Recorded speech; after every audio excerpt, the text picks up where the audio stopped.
New Saudi Arabia Overview. Abdul Hanan Official. About Saudi Arabia. Save and submit. Cancel. Saudi Arabia, officially known as the Kingdom of Saudi Arabia, is a country located in the Middle East.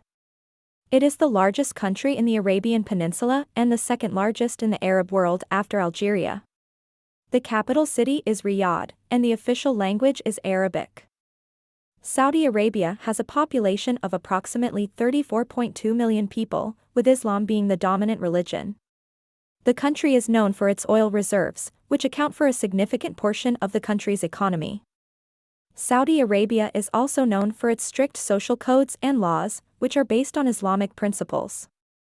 Women, for example, have historically had limited rights and freedoms, but recent years have seen some easing of restrictions, with women now allowed to drive and attend sporting events.